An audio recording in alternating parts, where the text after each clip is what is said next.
Chapter 3. Thought Transference.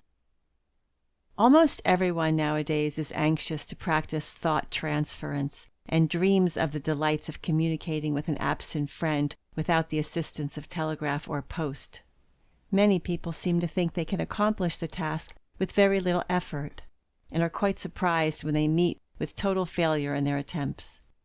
Yet it is clear that one must be able to think ere one can transfer thought, and some power of steady thinking must be necessary in order to send a thought current through space. The feeble, vacillating thoughts of the majority of people cause mere flickering vibrations in the thought atmosphere, appearing and vanishing minute by minute, giving rise to no definite form, and endowed with the lowest vitality.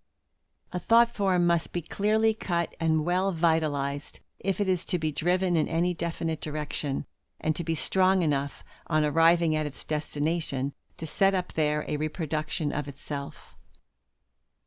There are two methods of thought transference, one which may be distinguished as physical, the other as psychical, one belonging to the brain as well as the mind, the other to the mind only. A thought may be generated by the consciousness, cause vibration in the mental body, then in the astral body, set up waves in the etheric and then in the dense molecules of the physical brain. By these brain vibrations the physical ether is affected, and the waves pass outward till they reach another brain and set up vibrations in its dense and etheric parts. By that receiving brain, vibrations are caused in the astral and then in the mental bodies attached to it, and the vibrations in the mental body draw out the answering quiver in consciousness. Such are the many stages of the arc traversed by a thought. But this traversing of a loop line is not necessary. The consciousness may, when causing vibrations in its mental body, direct those vibrations straight to the mental body of the receiving consciousness, thus avoiding the round just described. Let us see what happens in the first case. There is a small organ in the brain, the pineal gland, the function of which is unknown to Western physiologists, and with which Western psychologists do not concern themselves. It is a rudimentary organ in most people, but it is evolving, not retrograding, and it is possible to quicken its evolution into a condition in which it can perform its proper function, the function that, in the future, it will discharge in all. It is the organ for thought transference, as much as the eye is the organ of vision, or the ear of hearing.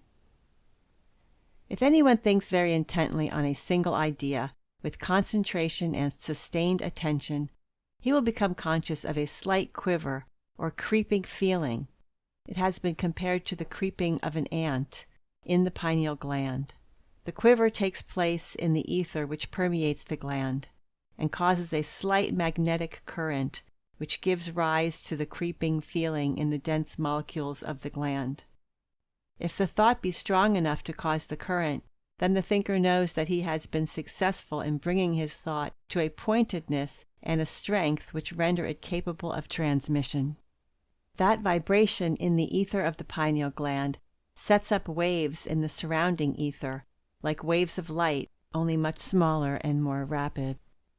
These undulations pass out in all directions, setting the ether in motion, and these etheric waves, in turn, produce undulations in the ether of the pineal gland in another brain, and from that are transmitted to the astral and mental bodies in regular succession, thus reaching the consciousness.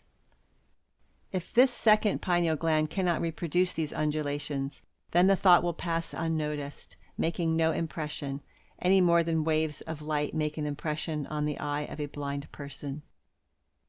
In the second method of thought transference, the thinker, having created a thought form on his own plane, does not send it down to the brain, but directs it immediately to another thinker on the mental plane. The power to do this deliberately implies a far higher mental evolution than does the physical method of thought transference, for the sender must be self-conscious on the mental plane in order to exercise knowingly this activity. But this power is being continually exercised by every one of us indirectly and unconsciously, since all our thinkings cause vibrations in the mental body, that must, from the nature of things, be propagated through the surrounding mind stuff. and there is no reason to confine the word thought transference to conscious and deliberate transmissions of a particular thought from one person to another. We are all continually affecting each other by these waves of thought, sent out without definite intent, and what is called public opinion is largely created in this way. Most people think along certain lines, not because they have carefully thought a question out and come to a conclusion, but because large numbers of people are thinking along those lines and carry others with them. The strong thought of a great thinker goes out into the world of thought, and is caught up by receptive and responsive minds. They reproduce his vibrations, and thus strengthen the thought wave, affecting others who would have remained unresponsive to the original undulations. These answering again give added force to the waves, and they become still stronger, affecting large masses of people. Public opinion, once formed, exercises a dominant sway over the minds of the great majority, beating unceasingly on all brains, and awakening in them responsive undulations.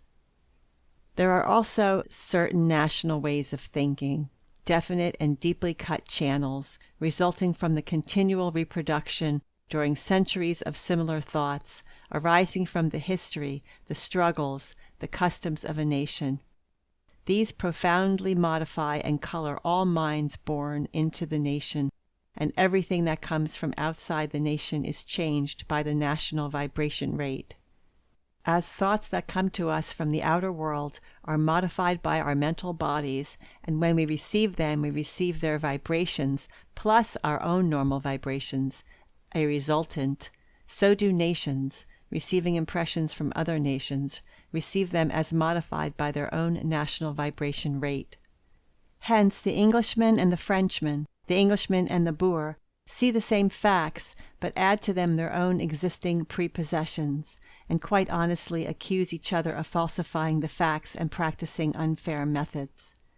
If this truth and its inevitableness were recognized, many international quarrels would be smoothed more easily than is now the case, many wars would be avoided, and those waged would be more easily put an end to. Then each nation would recognize what is sometimes called the personal equation, and instead of blaming the other for difference of opinion, each would seek the mean between the two views, neither insisting wholly on its own. The very practical question for the individual that arises from the knowledge of this continual and general thought transference is, how much can I gain of good and avoid of evil, seeing that I must live in a mixed atmosphere wherein good and evil thought waves are ever active and are beating against my brain? How can I guard myself against injurious thought transference, and how can I profit by the beneficial? The knowledge of the way in which the selective power works is of vital importance. Each man is the person who most constantly affects his own mental body. Others affect it occasionally, but he always.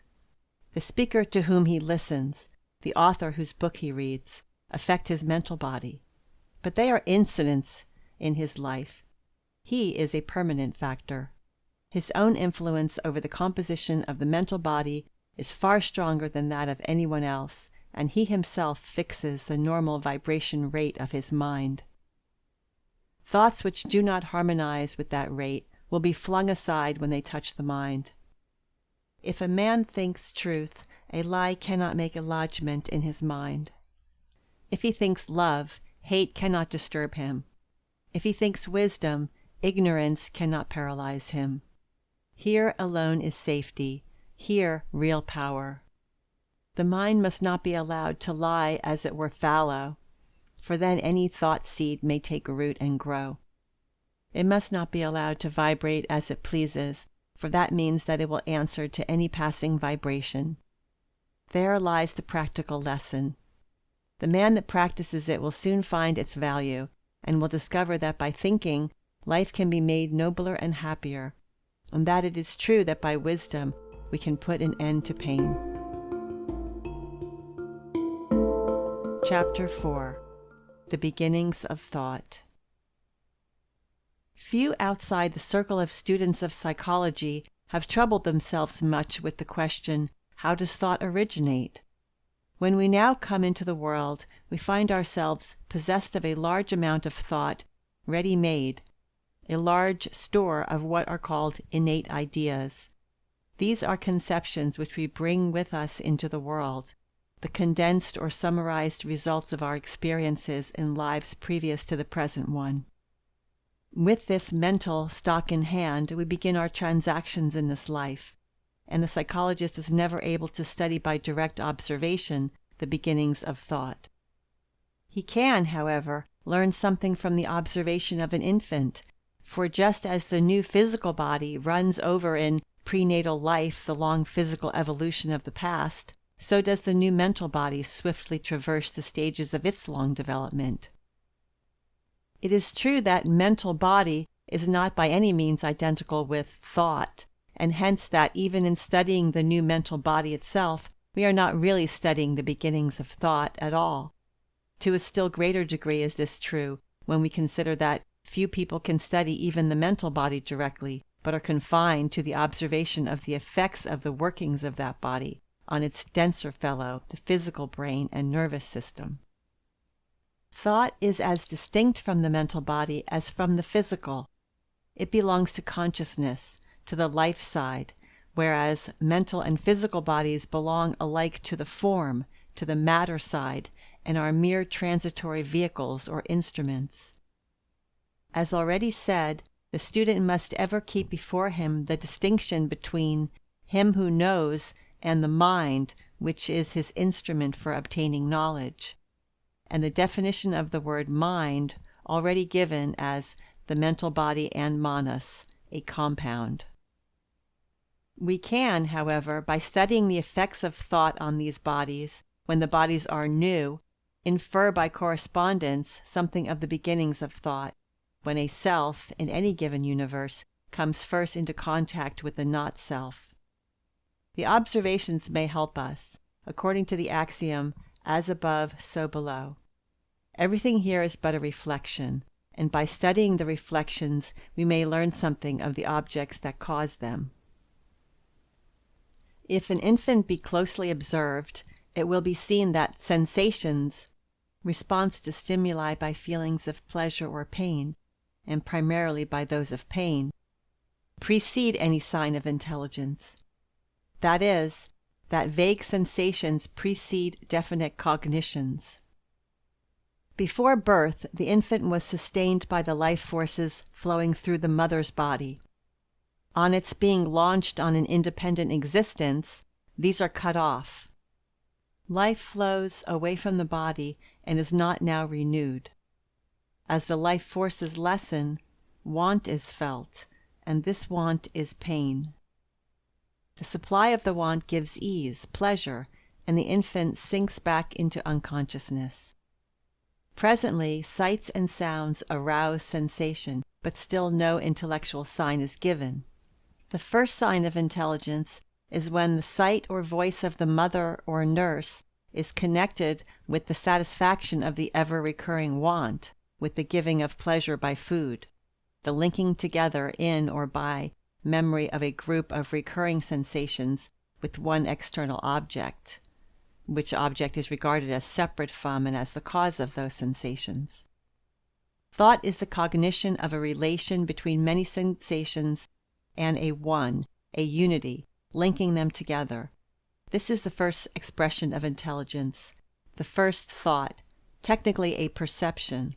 The essence of this is the establishing of such a relation as is above described between a unit of consciousness, a jiva, and an object, and wherever such a relation is established, there thought is present.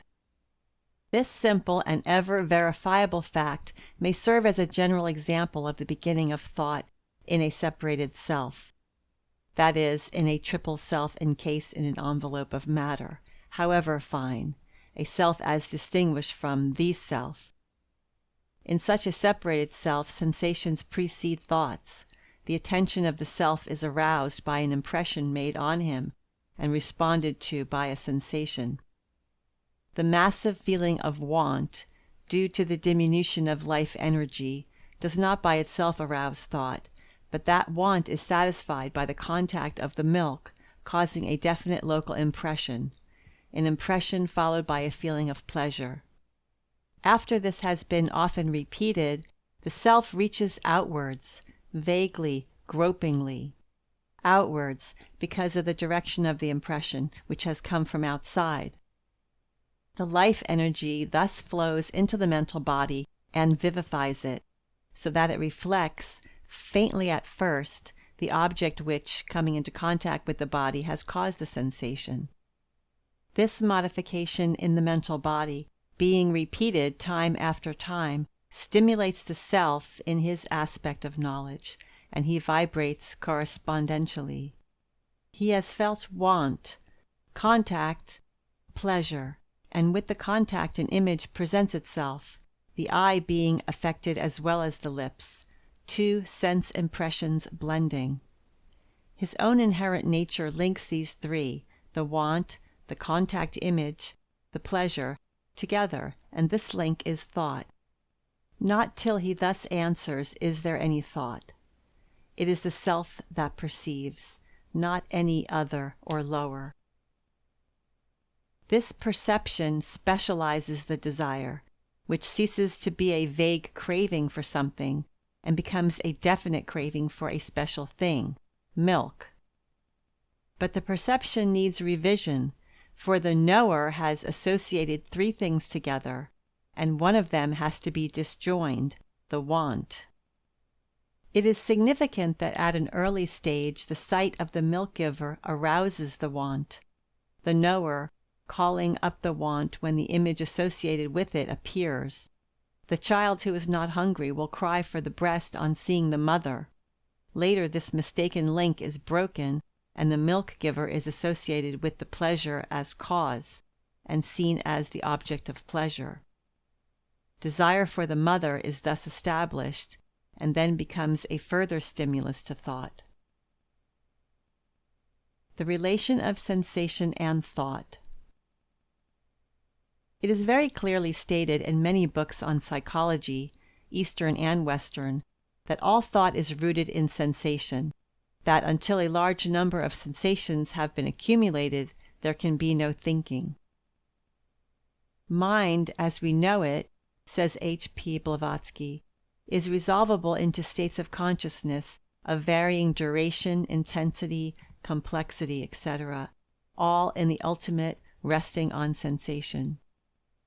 Some writers have gone farther than this, declaring that not only are sensations the materials out of which thoughts are constructed, but that thoughts are produced by sensations, thus ignoring any thinker, any knower.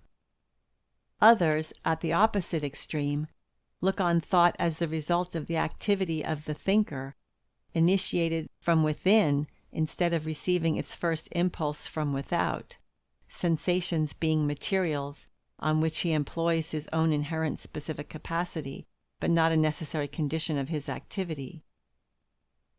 Each of the two views, that thought is the pure product of sensations, and that thought is the pure product of the knower, contains truth, but the full truth lies between the two. While it is necessary for the awakening of the knower that sensations should play upon him from without, and while the first thought will be produced in consequence of impulses from sensation, and sensations will serve as its necessary antecedent, yet unless there were an inherent capacity for linking things together, unless the self were knowledge in his own nature, sensations might be presented to him continually, and never a thought would be produced. It is only half the truth that thoughts have their beginning in sensations. There must work on the sensations the power of organizing them, and of establishing connecting links, relations between them, and also between them and the external world. The thinker is the father, sensation the mother, thought the child. If thoughts have their beginnings in sensations, and those sensations are caused by impacts from without, then it is most important that when the sensation arises, the nature and extent of that sensation shall be accurately observed. The first work of the knower is to observe. If there were nothing to observe, he would always remain asleep. But when an object is presented to him, when as the self he is conscious of an impact, then as knower he observes. On the accuracy of that observation depends the thought which he is to shape out of many of these observations put together. If he observe inaccurately, if he establish a mistaken relation between the object that made the impact and himself who is observing the impact, then out of that error in his own work will grow a number of consequent errors that nothing can put right save going back to the very beginning. Let us see now how sensation and perception work in a special case. Suppose I feel a touch on my hand. The touch is answered by a sensation. The recognition of the object which caused the sensation is a thought. When I feel a touch, I feel, and nothing more need be added as far as that pure sensation is concerned. But when from the feeling I pass to the object that caused the feeling, I perceive that object, and the perception is a thought. This perception means that as knower, I recognize a relation between myself and that object, as having caused a certain sensation in myself. This, however, is not all that happens, for I also experience other sensations, from color, form, softness, warmth, texture. These are again passed on to me as knower, and aided by the memory of similar impressions formerly received, i.e., comparing past images with the image of the object touching the hand, I decide on the kind of object that has touched it. In this perception of things that make us feel lies the beginning of thought. Putting this into ordinary metaphysical terms, the perception of a not-self as the cause of certain sensations in the self is the beginning of cognition.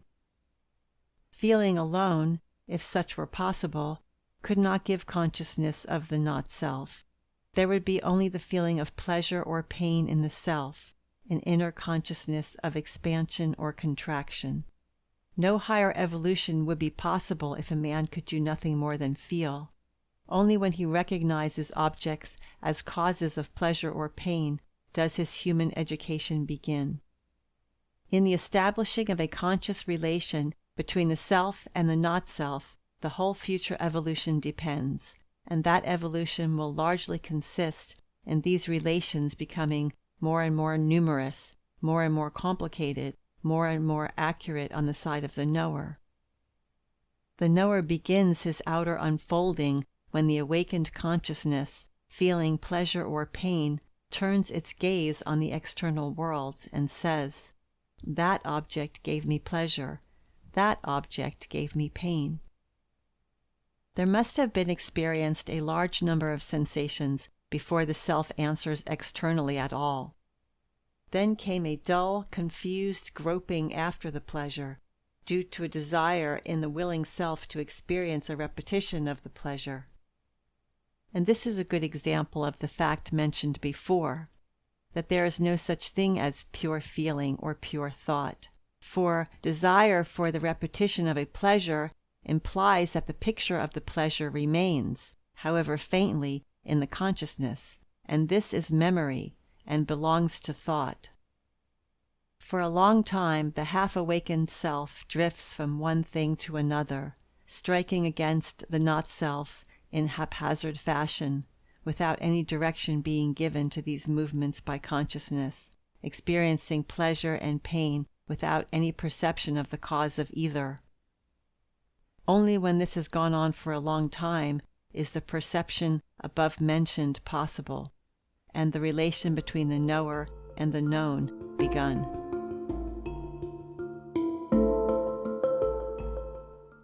Chapter 5. Memory. The nature of memory. When a connection between a pleasure and a certain object is established, there arises the definite desire to again obtain that object, and so repeat the pleasure. Or, when a connection between a pain and a certain object is established, there arises a definite desire to avoid that object, and so escape the pain.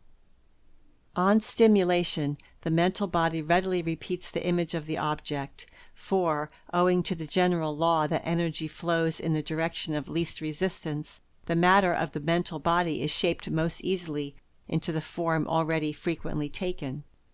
This tendency to repeat vibrations once started, when acted on by energy, is due to tamas, to the inertia of matter, and is the germ of memory. The molecules of matter, having been grouped together, fall slowly apart as other energies play on them, but retain for a considerable time the tendency to resume their mutual relation. If an impulse such as grouped them be given to them, they promptly fall again into position. Further, when the knower has vibrated in any particular way, that power of vibration remains in him, and, in the case of the pleasure-giving or pain-giving object, the desire for the object or for avoiding the object sets that power free, pushes it outwards, one might say, and thus gives the necessary stimulation to the mental body. The image thus produced is recognized by the knower, and in the one case the attachment caused by pleasure makes him reproduce also the image of the pleasure. In the other, the repulsion caused by pain equally causes the image of the pain. The object and the pleasure, or the object and the pain, are connected together in experience, and when the set of vibrations that compose the image of the object is made, the set of vibrations that make up the pleasure or the pain is also started, and the pleasure or the pain is retasted in the absence of the object. That is memory in its simplest form, a self-initiated vibration of the same nature as that which caused the feeling of pleasure or pain, again causing that feeling. These images are less massive, and hence to the partially developed knower less vivid and living than those caused by contact with the external object, the heavy physical vibrations lending much energy to the mental and desire images. But fundamentally the vibrations are identical, and memory is the reproduction in mental matter by the knower of objects previously contacted. This reflection may be, and is, repeated over and over again, in subtler and subtler matter, without regard to any separated knower, and these, in their totality, are the partial contents of the memory of the Logos, the Lord of a universe. These images of images may be reached by any separated knower, in proportion as he has developed within himself the power of vibration above mentioned. As in wireless telegraphy, a series of vibrations composing a message may be caught by any suitable receiver, i.e., any receiver capable of reproducing them, so can a latent vibratory potency within a knower be made active by a vibration similar to it in these cosmic images. These, on the Akashic plane, form the Akashic records often spoken of in theosophical literature, and they last through the life of the system. Bad memory. In order that we may clearly understand what lies at the root of bad memory, we must examine the mental processes which go to make up what is called memory. Although in many psychological books memory is spoken of as a mental faculty, there is really no one faculty to which that name should be given. The persistence of a mental image is not due to any special faculty, but belongs to the general quality of the mind. A feeble mind is feeble in persistence as in all else, and, like a substance too fluid to retain the shape of the mold into which it has been poured, falls quickly out of the form it has taken. Where the mental body is little organized, is a mere loose aggregate of the molecules of mind stuff, a cloud-like mass without much coherence, memory will certainly be very weak. But this weakness is general, not special. It is common to the whole mind, and is due to its low stage of evolution. As the mental body becomes organized, and the powers of the jiva work in it, we yet often find what is called a bad memory. But if we observe this bad memory, we shall find that it is not faulty in all respects, that there are some things which are well remembered, and which the mind retains without effort. If we then examine these remembered things, we shall find that they are things which greatly attract the mind, that the things that are much liked are not forgotten. I have known a woman complain of a bad memory with respect to matters that were being studied, while I have observed in her a very retentive memory with regard to the details of a dress that she admired. Her mental body was not lacking in a fair amount of retentiveness, and when she observed carefully and attentively, producing a clear mental image, the image was fairly long-lived. Here we have the key to bad memory. It is due to lack of attention, to lack of accurate observation, and therefore to confused thought.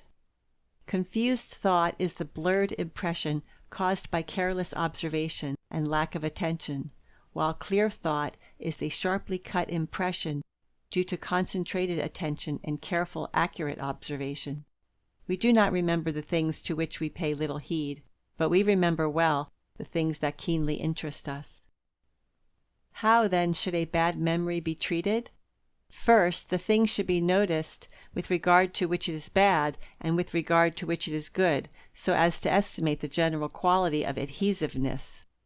Then the things with regard to which it is bad should be scrutinized in order to see if they are worth remembering, and if they are things for which we do not care. If we find that we care little for them, but that in our best moments we feel we ought to care for them, then we should say to ourselves, I will pay attention to them, will observe them accurately, and will think carefully and steadily on them. Doing this, we shall find our memory improve. For, as said above, memory is really dependent on attention, accurate observation, and clear thought. The element of attraction is valuable as fixing the attention, but if that be not present, its place must be taken by the will. Now, it is just here that a very definite and widely felt difficulty arises. How can the will take the place of the attraction? What is to move the will itself? Attraction arouses desire, and desire impels the moving towards the attractive object. This is, in the case supposed, absent. How is this absence of desire to be made good by the will? The will is the force prompting action when that force is determined in its direction by the deliberate reason, and not by the influence of external objects felt as attractive. When the impulse to action, that which I have often called the outgoing energy of the self, is motivated by external objects, is drawn forth, we call the impulse desire. When it is motivated by the pure reason, is sent forth, we call it will. What is needed, then, in the absence of felt attraction from without, is illumination from within, and the motive for the will must be obtained by an intellectual survey of the field, and an exercise of the judgment as to the highest good, the goal of effort. That which the reason selects as the thing most conducive to the good of the self serves as motive to the will. And when this has once been definitely done, then in moments of lassitude, of weakness, the recalling of the train of thought which led to the choice again stimulates the will. Such a thing deliberately chosen may then be rendered attractive, i.e., an object of desire, by setting the imagination to picture its pleasing qualities, the beneficial, happiness-giving effects of its possession. But as he who wills an object wills the means, we become able to overcome the natural shrinking from effort and unpleasant discipline by an exercise thus motived of the will. In the case under consideration, having determined that certain objects are eminently desirable as conducive to prolonged happiness, we set the will to work to carry out the activities which will lead to their obtaining. In cultivating the power of observation, as in everything else, a little practice repeated daily is much more effective than a great effort followed by a period of inaction. We should set ourselves a little daily task of observing a thing carefully, imagining it in the mind in all its details, keeping the mind fixed on it for a short time, as the physical eye might be fixed on an object. On the following day we should call up the image, reproducing it as accurately as we can, and should then compare it with the object and observe any inaccuracies. If we gave 5 minutes a day to this practice, alternately observing an object and picturing it in the mind, and recalling the previous day's image, and comparing our picture with the object, we should improve our memory very rapidly, and we should really be improving our powers of observation, of attention, of imagination, of concentration. In fact, we should be organizing the mental body and fitting it far more rapidly than nature will fit it without assistance, to discharge its functions effectively and usefully. No man can take up such a practice as this and remain unaffected by it, and he will soon have the satisfaction of knowing that his powers have increased and that they have come much more under the control of the will. The artificial ways of improving the memory present things to the mind in an attractive form, or associate with such a form the things to be remembered. If a person visualizes easily, he will aid a bad memory by constructing a picture and attaching to points in that picture the things he wants to remember. Then the calling up of the picture brings up also the things that were to be remembered. Other people, in whom the auditory power is dominant, remember by the jingle of rhymes, and, for instance, weave a series of dates or other unattractive facts into verses that stick in the mind. But far better than any of these ways is the rational method detailed above, by the use of which the mind-body becomes better organized, more coherent as to its materials. Memory and anticipation. Let us return to our undeveloped knower. When memory begins to function, anticipation quickly follows, for anticipation is only memory thrown forwards. When memory gives the retasting of a pleasure experienced in the past, desire seeks to again grasp the object which gave the pleasure, and when this retasting is thought of as the result of finding that object in the outer world and enjoying it, we have anticipation. The image of the object and the image of the pleasure are dwelt on by the knower in relation to each other. If he adds to this contemplation the element of time, of past and future, 2 names are given to such contemplation. The contemplation plus the idea of the past is memory, plus the idea of the future, it is anticipation. As we study these images, we begin to understand the full force of the aphorism of Patanjali, that for the practice of yoga a man must stop the modifications of the thinking principle. Looked at from the standpoint of occult science, every contact with the not-self modifies the mental body. Part of the stuff of which that body is composed is rearranged as a picture or image of the external object. When relations are established between these images, that is thinking, as seen on the form side. Correspondent with this are vibrations in the knower himself, and these modifications within himself are thinking as seen on the life side. It must not be forgotten that the establishing of these relations is the peculiar work of the knower, his addition to the images, and that this addition changes the images into thoughts. The pictures in the mental body very much resemble in their character the impressions made on a sensitive plate by the etheric waves which lie beyond the light spectrum and which act chemically on the silver salts, rearranging the matter on the sensitive plate, so that pictures are formed on it of the objects to which it has been exposed. So on the sensitive plate that we call the mental body. The materials are rearranged as a picture of the objects that have been contacted. The knower perceives these pictures by his own responsive vibrations, studies them, and after a while begins to arrange them and to modify them by the vibrations he sends out on them from himself.